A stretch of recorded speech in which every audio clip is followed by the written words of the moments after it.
the whole point of Fiverr to me, business development and productizing your services so that it's kind of like not necessarily like a one size fits all thing, because you can also set gig extras and you can make different packages. So you could do like, this is like the bare bones version of my service. This is like the mid tier. And then this is like the works. This is everything for a premium price. But you want to think about your services in a way that you can consistently deliver things without needing to do a lot of additional research or questioning.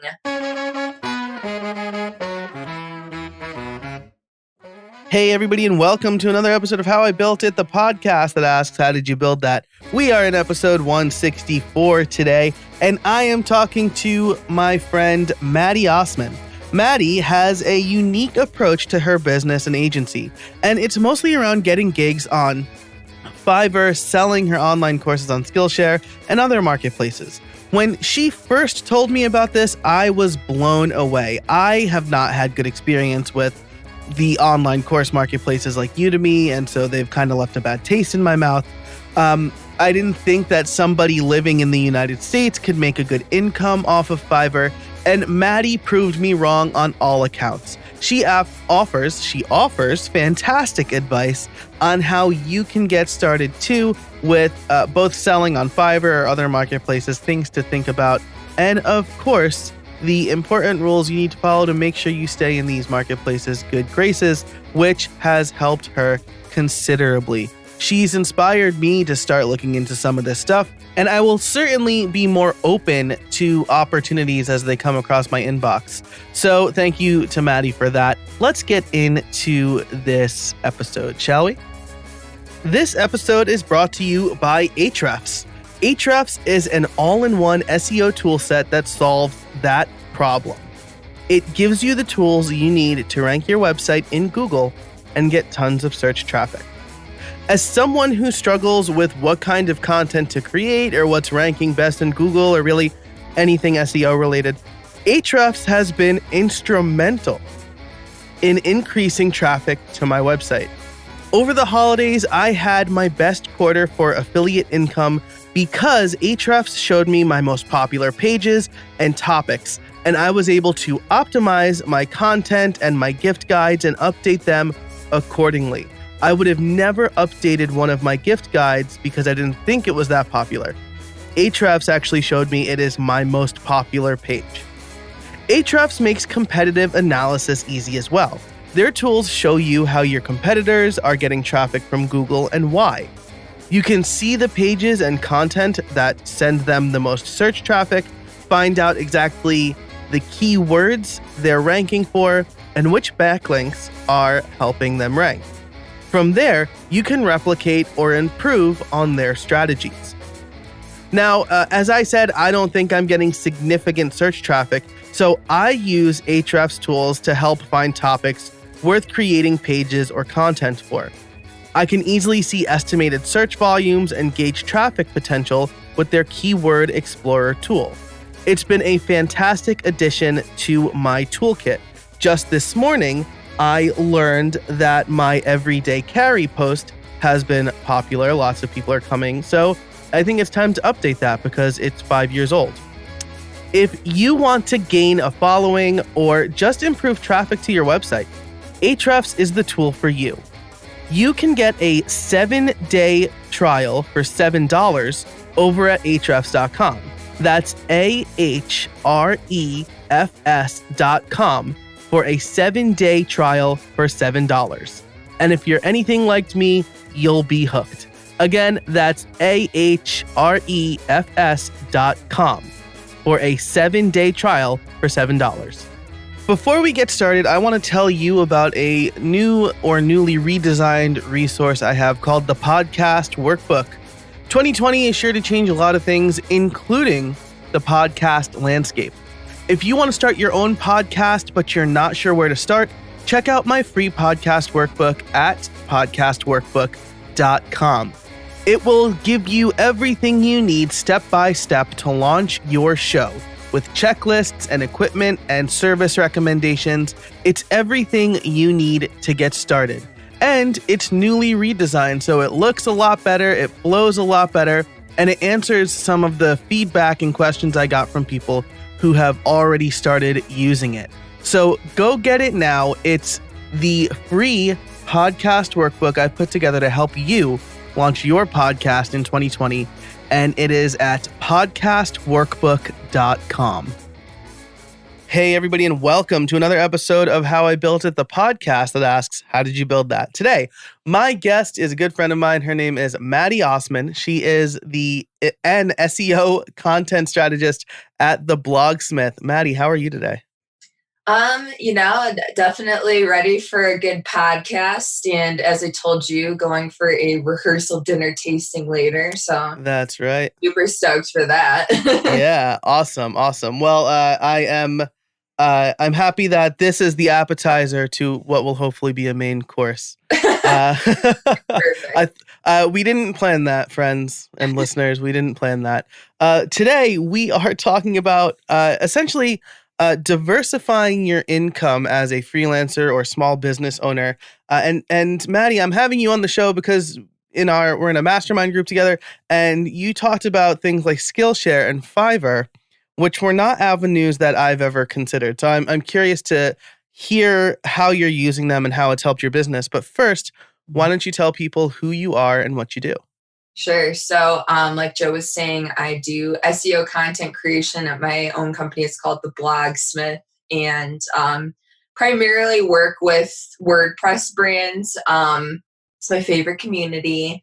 But also do some like technology content creation, and every once in a while I'll get some stuff out of left field. Like I used to do content for like a carpet cleaner, and I've done content for like a local emergency vet. So my process is such that I try to get in touch with the people on whatever client I'm working with's team to get whatever knowledge I'm missing, and then just help them by creating content, because most people don't want to do it and they don't have the patience for it. And some of them, just never really cared that much about spelling or grammar. So I'm happy to be that person for them.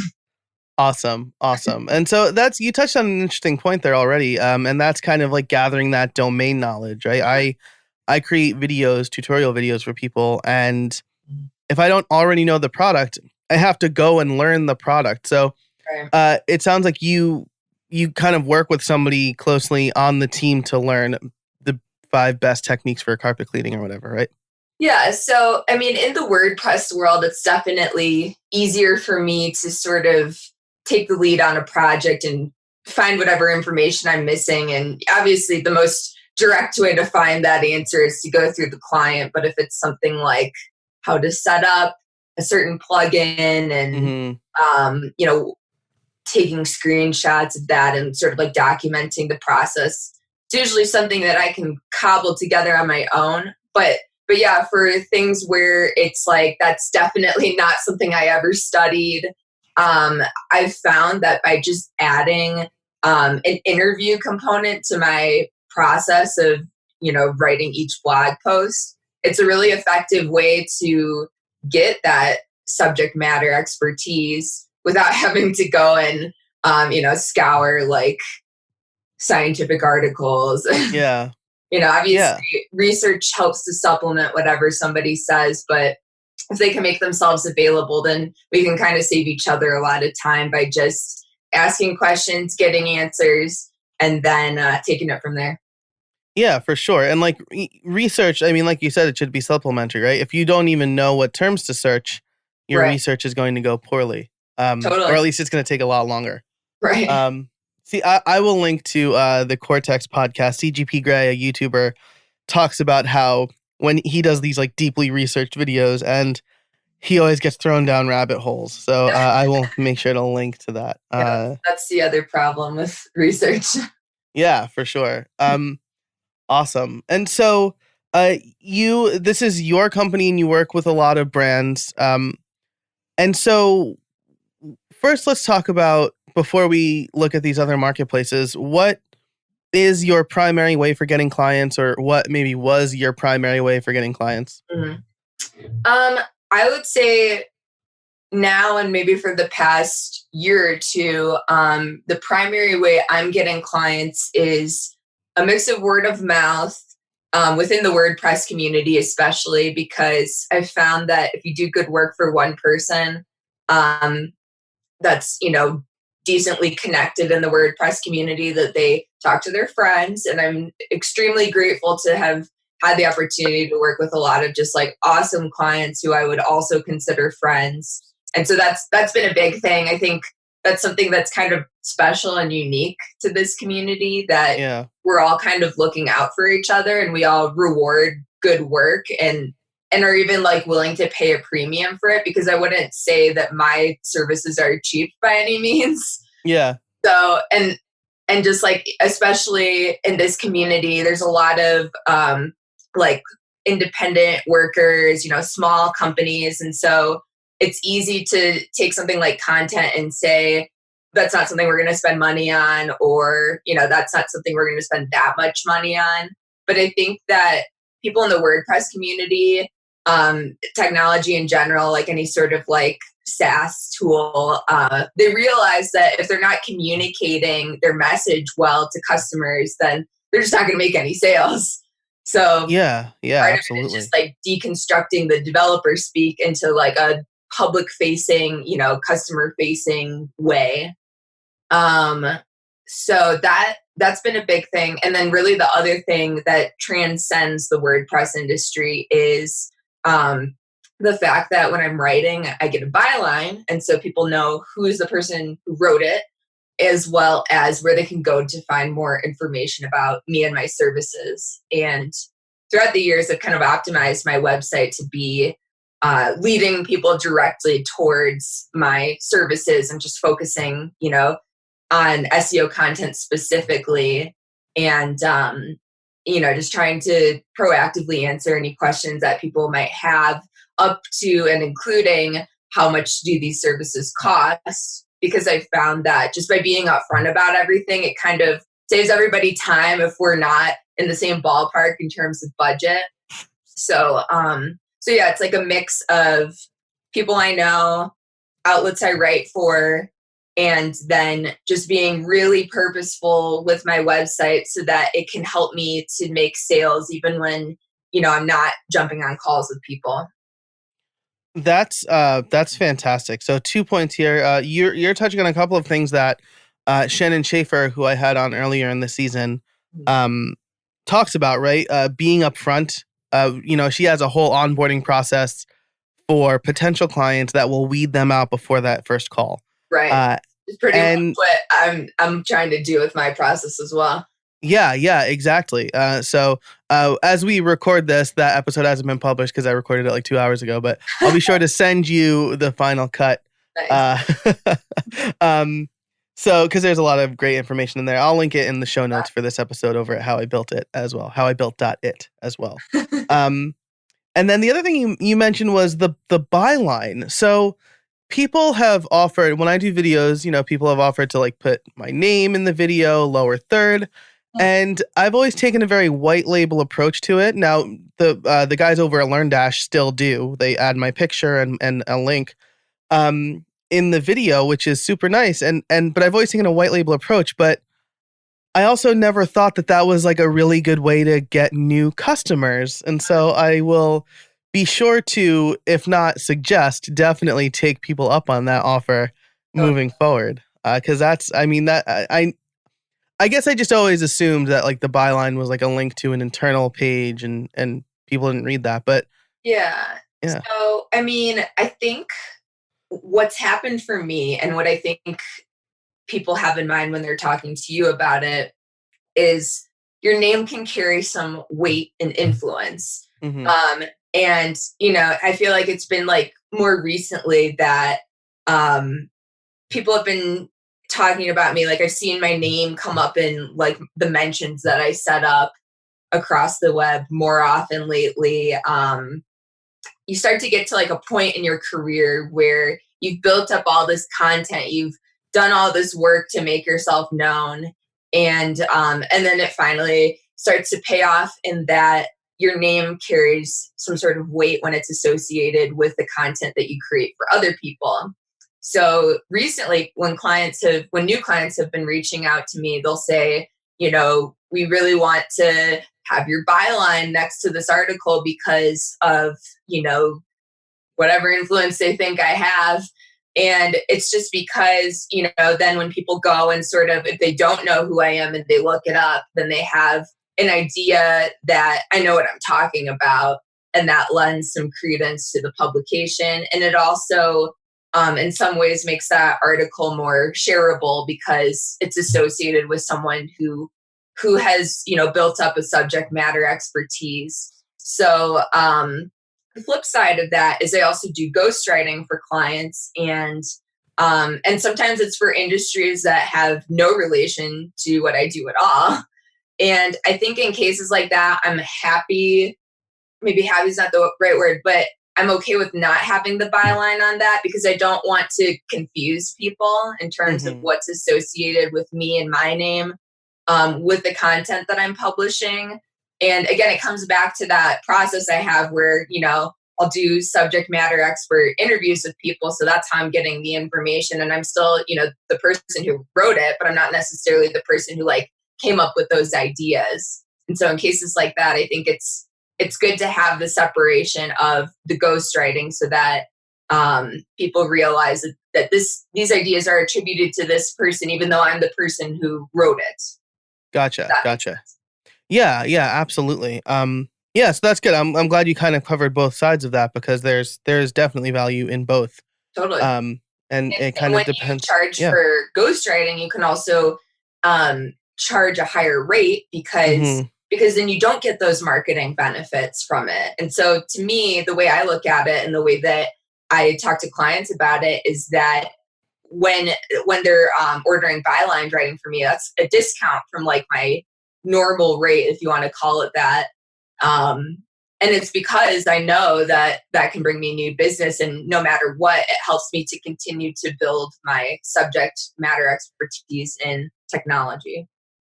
Yeah, absolutely. I would do the same thing if a client didn't want, the website designed by Joe Casabona at the bottom of their page.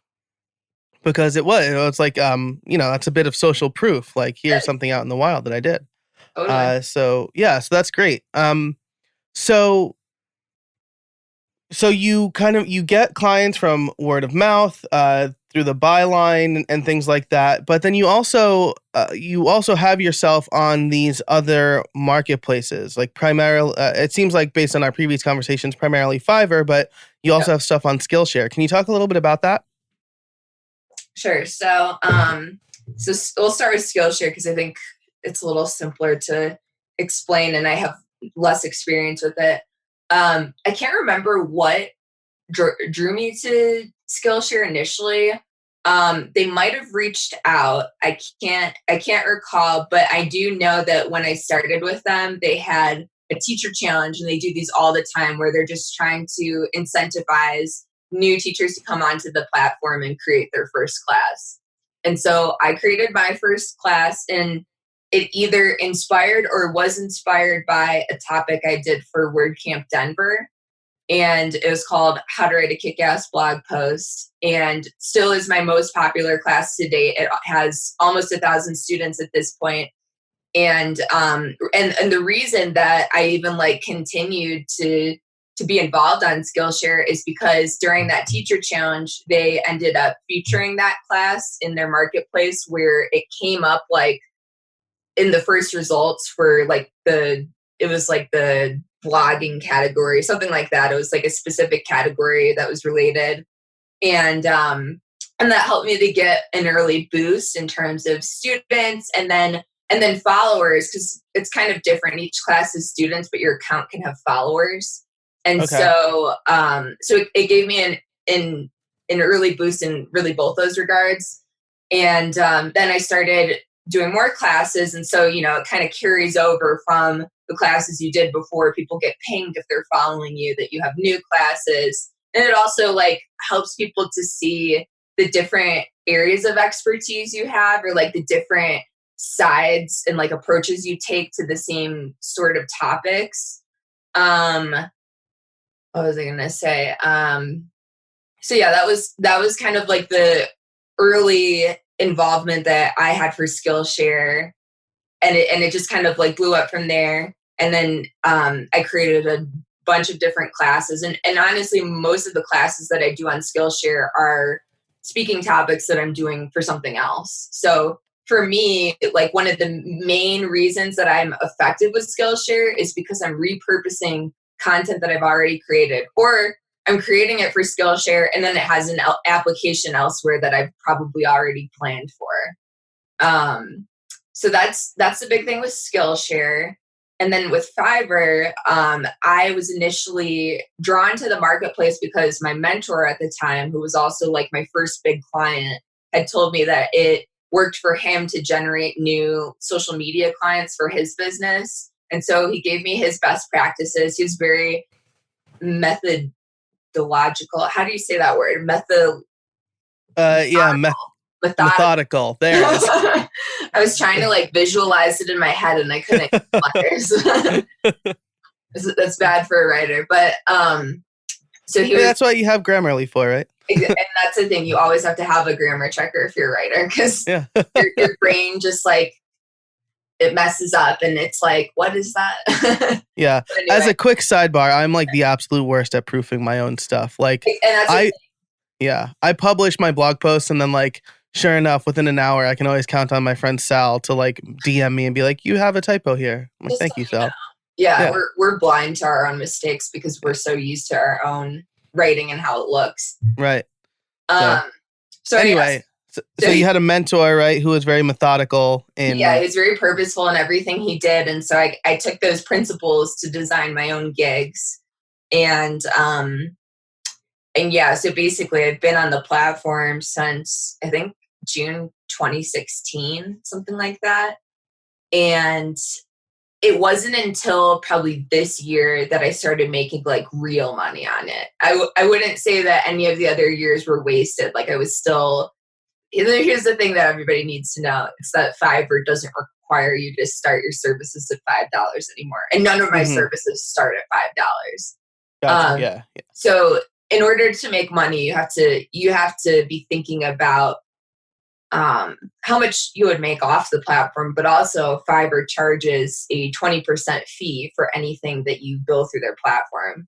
So you have to make enough to kind of make it worth it in regards to that specifically. But yeah, so I've just been trying to be consistent over the years. The way that you level up is by having good metrics in terms of how you communicate with customers, things like on-time delivery, things like completing orders instead of canceling them, and getting as many 5-star reviews as you can. And by just being essentially a good communicator and sort of playing the game on Fiverr, eventually the consistency will pay off in terms of these higher distinctions. So right now I'm a top rated seller, which just means that I've maxed out all the seller levels. And It gives me some preferential terms in terms of payouts. Like usually it's like a 14-day payout for a completed order to clear, but for me it's a 7-day. And it also helps me with like preferential placement and search and things like that. So having tenure is like a good thing on Fiverr. And obviously if you're just starting today, it's going to take you a while to be successful. But the other side of the coin is they have a pro marketplace, which you don't have to have tenure on Fiverr for. You just have to be essentially known outside the platform for what you do.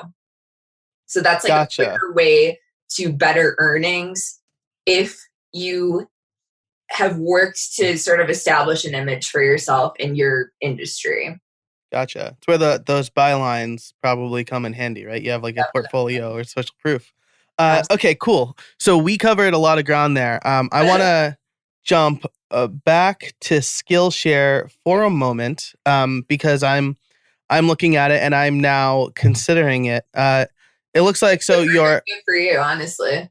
Yeah, I mean, it sounds like so here's the thing, a little backstory. Longtime listeners probably already know this story.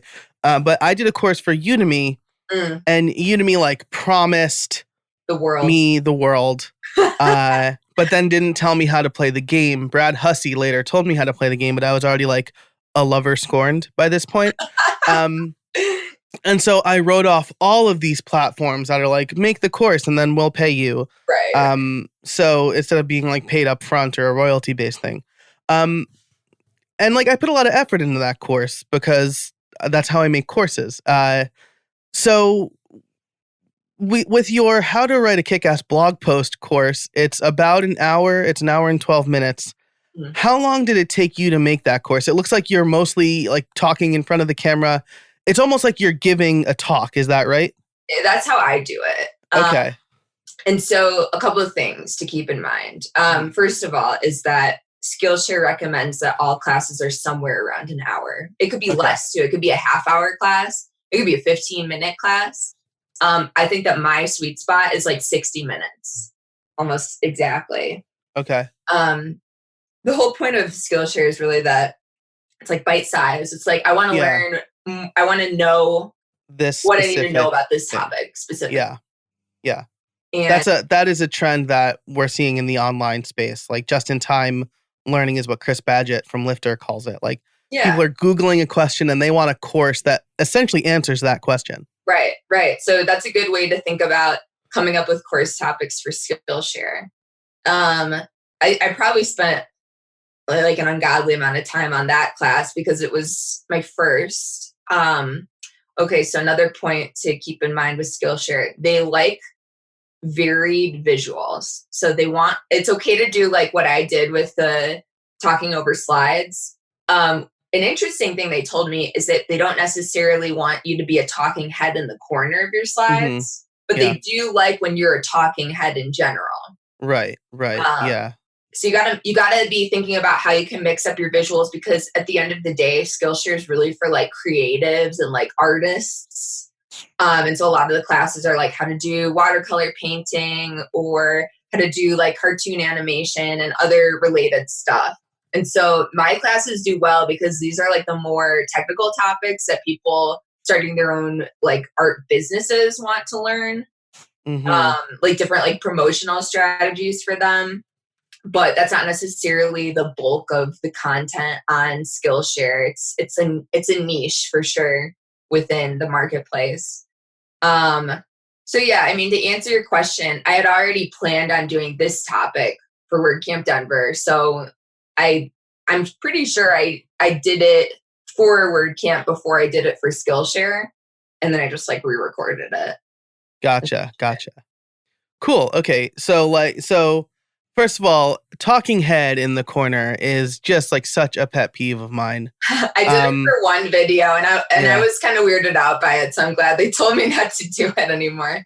Yeah. I might have done it for like a recent video because like it made sense. Like I popped in, but like usually, yeah, right. Exactly. Or like, but usually I'm fading myself out because like you're just taking up screen real estate for no reason. Like nobody needs to look at your face. Yeah. While they're like looking at a slide. Pressure to be like on camera while you're trying to go through the material. Like you might be wanting to like look at notes, but you have to be like, present in the frame. Right. Exactly. I made a stylistic choice in a recent YouTube video, but it's because the picture that I was showing on the screen wasn't like a 4K picture and I didn't want it to look like grainy. So I just like put myself and I'm like pointing out stuff on the picture, whatever. That's a bit of a tangent. So they recommend 30 to 60 minutes. That makes sense. What specific question does your course answer? And they like varied visuals. What do you use to edit your videos? Like nothing. Nice. Cobble them together. Nice. It's a pretty low quality operation, but I just try to focus on like helping people solve a problem. For sure. And so then do you end up like overlaying slides like throughout the course of your videos? Like, is it like you talking for a little bit and then like you like swipe in a slide? It's mostly just like each lesson of the video is a series of slides. And so I'll talk over them so that people. Cool. That makes sense. But then I'm giving them like the meat, you know? I see. So we're probably looking at, so I just looked at like the intro video, right? So you're in front of the camera for that one. Right. But for your other ones, it's like a series of slides that people are looking at. Sweet. But definitely the varied visuals thing is important to keep in mind, because they kind of like arbitrarily took one of my classes down like a month or two ago. And they said it was because the visuals were not like varied enough, even though I had like pictures on my slide, I had a talking head or two. Gotcha. So just to like, warn people that are thinking about using the platform, like that is a really important thing to them moving forward. So just to make sure that your hard work actually pays off, make sure that you're mixing it up as much as you can. Gotcha. Okay, cool. That's good to know. And the reason I'm digging a little bit into this, right, is because I want to let the listeners know that like creating a course doesn't necessarily need to be a several month process. Totally. You can repurpose content. Right. To start with something like this to validate your idea. Yeah, for sure. So I think that's great. I'm definitely going to borrow some stuff from my podcast Liftoff course and maybe put it over on Skillshare just to see how it does. Yeah. And wow, we've already been talking for like a half hour. So then you moved into talking about Fiverr. And I think the big takeaway here is that Fiverr doesn't require you to start your services at $5 anymore. That is the big takeaway. Yeah. So this is great. So you mentioned being consistent, right? Working your way up from the bottom. I think a lot of people don't really want to do that anymore. They want to start at the top. Right. But to quote the great philosopher Drake, started from the bottom, now we're here. So you can level up by having good metrics. What kind of services do you feel lend themselves really well to Fiverr? Like, as a web developer, I don't necessarily feel like website design is going to be what I offer on Fiverr. Sure, but you could. Right. Even in the pro category. So for the people who don't want to do too much work to start making okay money, pro marketplace is going to be the best fit for you, honestly. And you can still, I feel like, I guess I'm not totally sure, but it seems to me that if you did that and you kept your metrics good and you fit all the other requirements for a top rated seller, that you could still, also be a top rated seller starting from pro. Okay, wait, remind me of the question again. We got a package. Oh, that's okay. We can, I'll clap. All right, wait like 1 minute for the dogs to. All right, sounds good. It's probably UPS. And as soon as they can't see them, they'll shut up. They'll be good to go. Yeah. Nice. Yep. UPS delivered a package that is not my own package. Somebody else's. It was supposed to go to like 3:35 instead of 5:35. And I was like, now I have to tell. Now I'm going to put a note on this and say it's not ours. And Aaron's like, you can just bring it to them. And I'm like, the point is not that I could easily deliver the package to whom it belongs. You're a package delivery company. Yeah, exactly. It's that UPS made a mistake and they should fix it. I shouldn't have to take time out of my day to fix it. Right. All right. I think they're good. All right. What the question was, though. So before we jump back into it, Joel, you can cut out everything from the dogs barking to the clap. It was, what kind of services do you feel are best suited for Fiverr? Okay. All right. So other services to consider besides possibly website design. The only problem with like a multi-step service is like website design, where you have to get feedback, is that one of the metrics you're judged on in Fiverr is on-time delivery. And you can technically deliver an order and then a customer can request modifications. And so that, them requesting modifications wouldn't affect your on-time delivery. It kind of resets the clock. In a sense, yeah.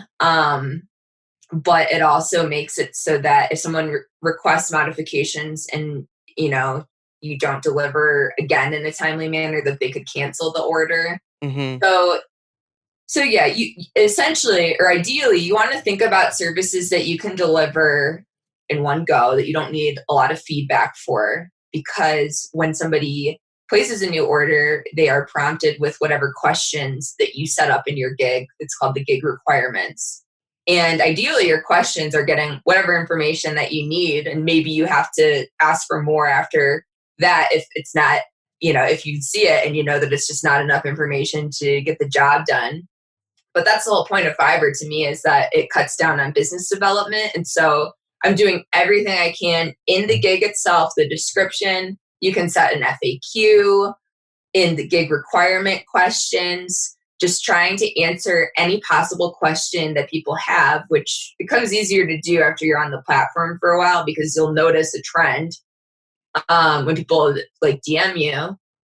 And yeah, so basically the whole point of Fiverr to me, business development and productizing your services so that it's kind of like not necessarily like a one size fits all thing, because you can also set gig extras and you can make different packages. So you could do like, this is like the bare bones version of my service. This is like the mid tier. And then this is like the works. This is everything for a premium price.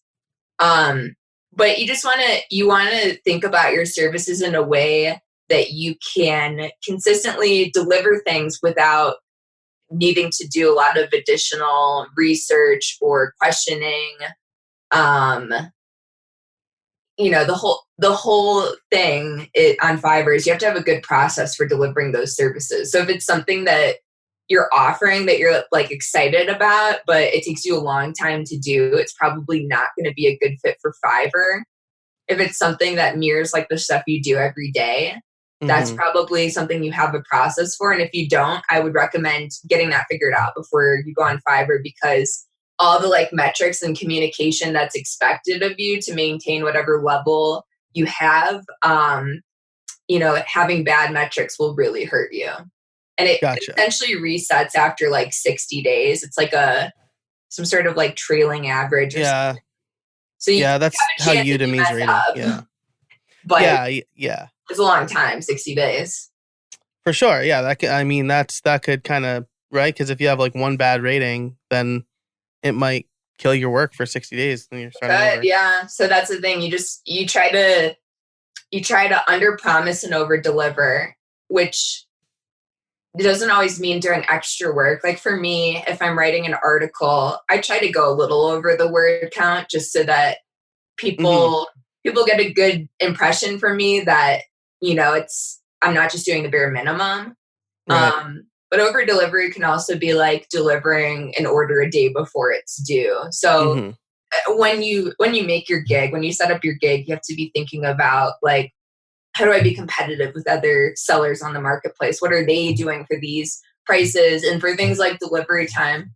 But you should make your delivery time maybe even a day longer than you think you need, just to preserve your metrics. And you can also offer like a 1-day delivery option for like however much percent it's worth to you of the total order value.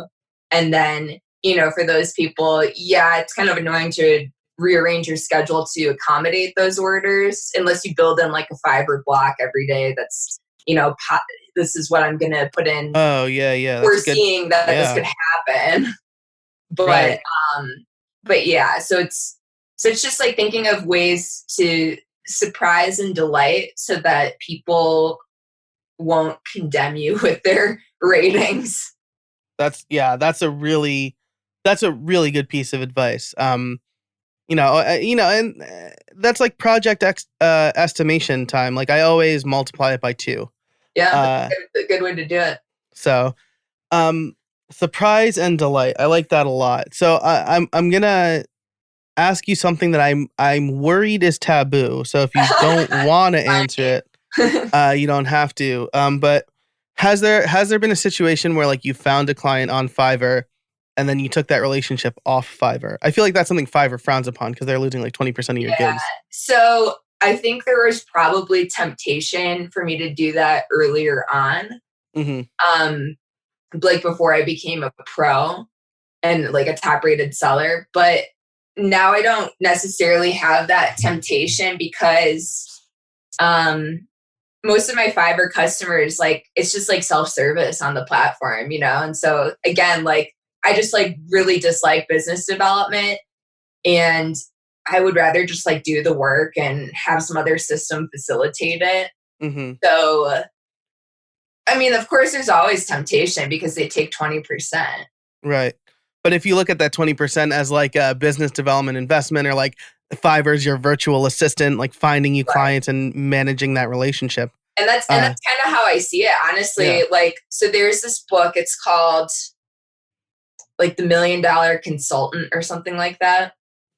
And they have this formula for how people make money off like a given client or project. And it's something to the effect of 50% of the whole project price is for whoever brings in the lead, whoever did the business development.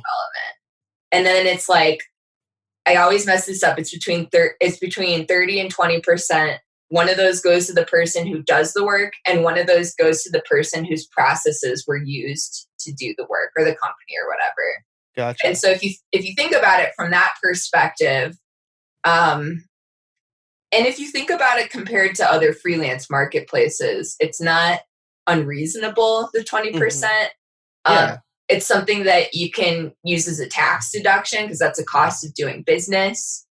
I would say that I wish it kind of scaled as you moved up the platform. So it's like now that I'm doing pro orders, more orders, because by nature of me coming up more in search, it would be nice to be rewarded for my seniority and for all the work that I've done up until this point. Right. It would also be nice. My main beef with Fiverr is that they always side with the customer in an issue with an order. And to some extent, I get it. I get publicly siding with the customer. I mean, that's what I would do in my own business. But what I don't understand is when it's very clear that a customer is taking advantage of me, and I did the work that was promised exactly as, written, that they should still compensate me. They can refund the customer if they want, but it shouldn't come out of whatever that order was supposed to go to me. Right.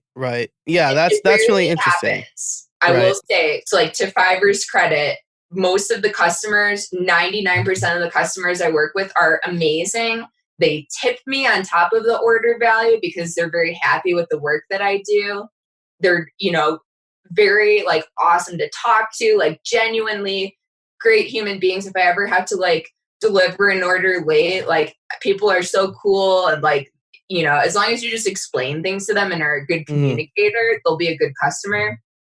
But in the, like handful of times that I've had just like a really awful customer, I just wish that they would have my back a little bit more, because I mean, like, even like in this interview, it's like I have their back. Yeah, right. Absolutely. I feel the same way about, this is what like soured me on Udemy, because I think that Udemy is way worse than what you're describing at Fiverr, right? But like Udemy, it's like they'll do whatever they need to do to get more new students, usually at the expense of the author, of the course creator. And so like, it's like unfair to bite the hand of the people who are doing the work for you or whatever. So, but in any case, this is not a dump on Udemy Fest. This is today. That'll be like a bonus episode. Today's episode is brought to you by Smile and their product, Text Expander. Save time typing and boost your productivity with Text Expander. I'm all about automation, and Text Expander is a great way to get started with automation. It allows you to create your own snippets for repetitive text you tend to use everywhere. Add the text, create a snippet, and boom, save precious time and keystrokes. One of my favorite snippets is for my address. So instead of typing out my full address and risking typos, I simply type $ADDR, and Text Expander does the rest, filling in my full address for me. I also have snippets for my street, my city, and my zip code. But that's not all Text Expander does. With its advanced snippets, you can create fill-ins, pop-up fields, and more. You can even use JavaScript or AppleScript.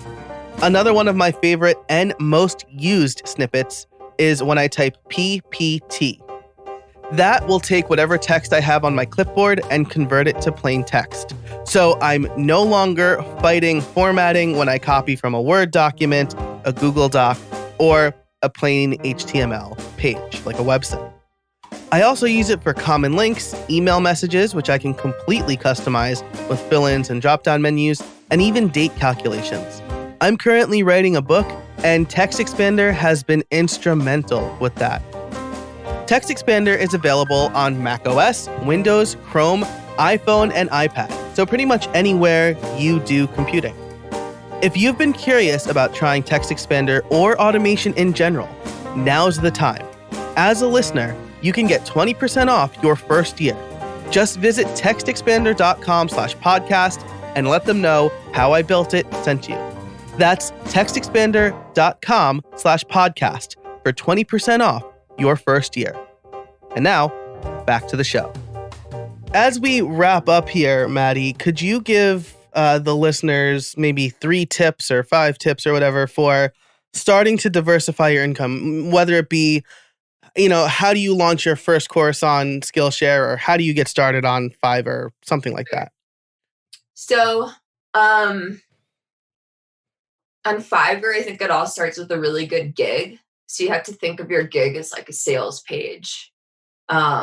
And just like you would on your website, describing your services, but you have to be more focused on the deliverable than everything else around it, which is how you might approach it on your website.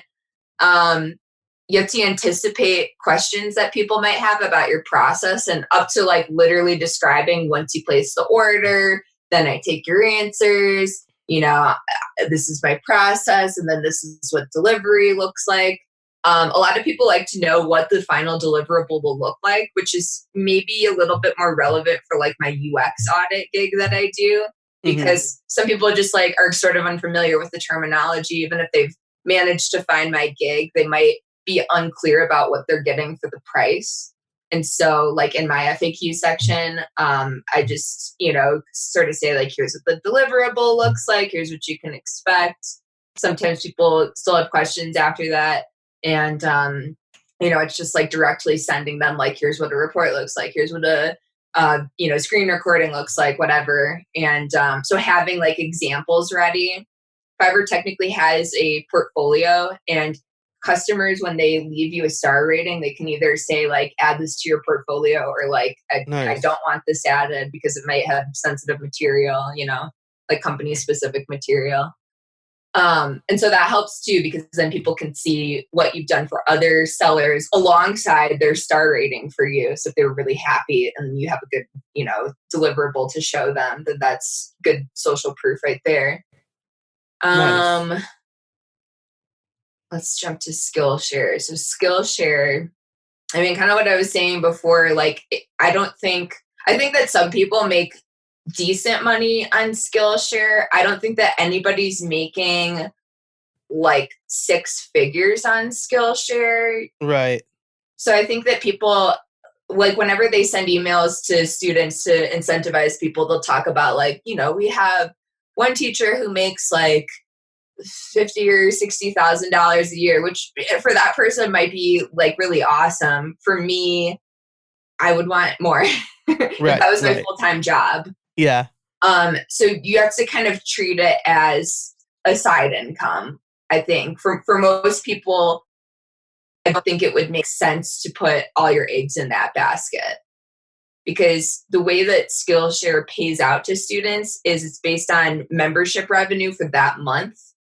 And then you get a percentage of that based on how many minutes your classes were watched versus everybody else's. Gotcha. Yeah, that seems to generally be the model, but it's based on membership revenue for that month. So people are paying a monthly fee to be on Skillshare, and then if you got 5% of minutes watched, you'll get 5% of that monthly revenue or whatever. Right. Oversimplification of the formula, probably, because they're taking a cut, but right. But it's essentially that, and And yeah, so there's variability between months. So for me, it would drive me crazy to wait, because I don't think you actually know until the 16th of the month after. That's when they send the check. I don't think they post the the metrics until then, though. At least I'm not 100% sure on that. But it's like, so you wouldn't even know how much you're making for that month until literally the 16th. And then, it's like, and then this month's already halfway over. So if you needed a course to correct, like you have minimal time before your next check is then, the metrics have been figured out. So for me, like the best advice I can give for Skillshare is don't make it your primary income, but use it to repurpose content you've already created. And that might be things like speaking slides, but it could be like a blog post that you wrote that's super in depth and you just need to sort of modify it for the platform. Yeah. I think that's a really great idea. It's definitely something that I'm going to consider kind of moving forward because I give a lot of talks and then they kind of fall into the ether or like maybe course previews. You might as well make money off them. Here's another benefit of Skillshare for me. So whenever I'm giving a talk that I've already given, because they're all on Skillshare, I can just watch them. And that's part of my prep now.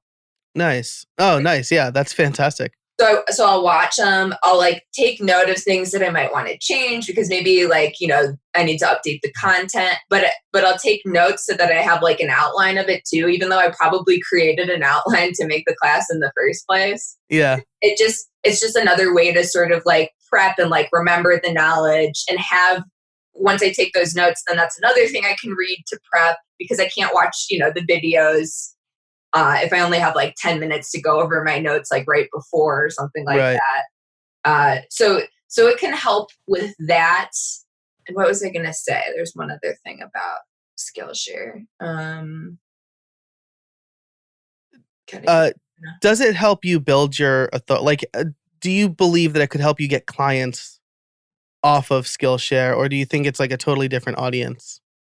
I think it's a different audience for me. Okay. I think it would depend. Like maybe with the people who are doing more creative artistic stuff, people watching those classes and maybe getting frustrated that they're not producing the same results might say, I have an art project for you, Right. The other thing I was going to say is when you do give it a try, go in when they're doing a teacher challenge because you have the possibility of getting like a greater placement in a relevant category for whatever class that you're making. And so that, like I said, with my class, like that's what helped me find early success was getting like a feature in the marketplace. And then it carried on to everything else I've done since then. So gotcha. They usually do a monthly. So as long as you like go on their website and say, I want to be a student, then you'll be on their email list and you'll be able to find out when the next one is, which I would imagine there's either one already going on or there will definitely be one for the new year. Yeah, there is one going on now. So have I missed the boat? Like if I know how to make a course, do I still need to take that? I still need to start at the challenge?